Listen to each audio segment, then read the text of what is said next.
Hey guys, welcome back to my channel.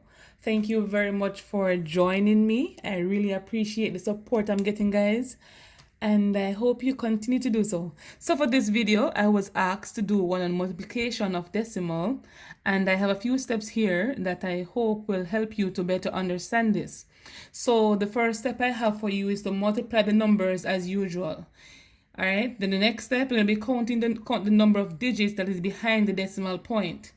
And I have an example here. When I say the number 1.52, the digit behind the decimal point is basically 5 and 2. So that's basically 2 digits behind the decimal point. All right. After which, we put that amount of digit in the answer. So we put the answer according to the amount of digits that we counted. So if we're asked to multiply 3.4 times 3, we go ahead and we multiply the number as usual. So 3.4 times 3, so we say 3 times 4 is 12. We put the 2, should be in the ones place, so put the 2, and we carry the tens over. So we carry the 1 over here. 3 times 3 is 9, and 1 is 10. All right. So after this, we go ahead and check this part. Count the number of digits behind the decimal point.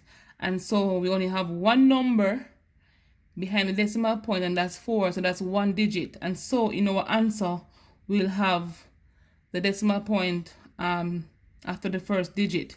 And when I say that, so the 102 is a whole number. The decimal point would be right here.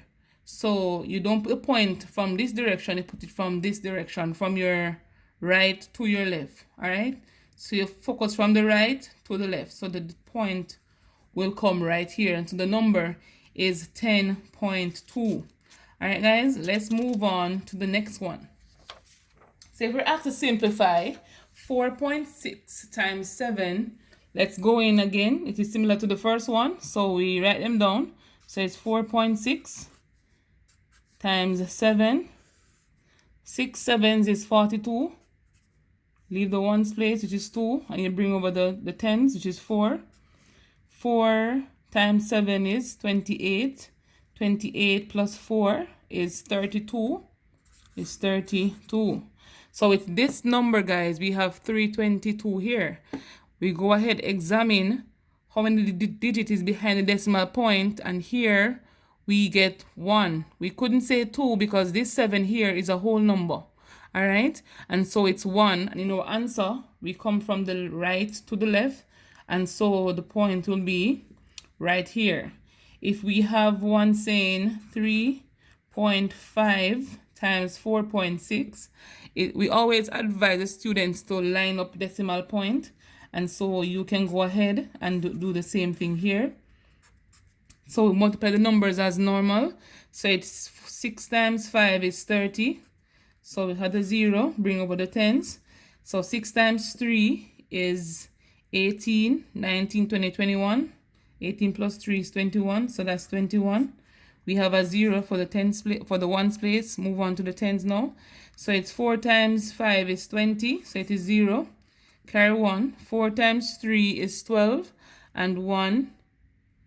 4, 3 is 12, yeah, and 1. 4, 5 is 20, so bring over the 2. Why am I saying 10? 4, 5 is 20, 0, carry 2. 4, 3 is 12, plus 2 is 14. All right, so we go ahead and we add this. So it's 0, 0, give you 0. 1 and 0 is 1. 4 plus 2 is 6, and 1 plus nothing is 1. All right, guys, so for this one, you go ahead now and you examine the number of digits behind the decimal point, and we have 1, 2. So in our answer, from the right to the left, we count two places. So we count 1, 2. So the answer is 16.10, or some would say 16.1, and that's how we get it. So if we have another number, for example, this one that says 2. Ooh, the paper is messy. Let me write over here. So we say 2.431 times 0.3. All right, so we multiply the numbers as usual. So it's 3 times 1 is 3. 3 times 3 is 9. 3 times 4 is 12. We carry the 1. 3 times 2 is 6 plus 1 give us 7. All right. We know at the stage where we count the amount of digit and decimal point, or should I say the non-zero digits, because yeah. So we have 1, 2, 3, 4. So in our answer, we need to have 4 digits behind decimal point. And so here we have 1, 2, 3, 4. And so the decimal point will be right here. And so our answer will be 0.7293. Alright guys, and that's how we multiply decimals. Some persons would normally put zeros to hold the space right here, but you don't have to if you don't want to, because in real life those zeros they're trailing zeros and they don't make any sense in this form, and so we avoid that. But if a 0 was before the 3, you would have to appreciate that 0 by using it. All right, and that's how we multiply decimals. I hope this video helped. If you have any question, please leave it in the comment section below. Remember to like this video, subscribe to my channel, give me a thumbs up, yeah, that's liking, oh my man, and turn on the post notification bell so you can see my recent updates, and I upload every day. And so I'll see you on my next one.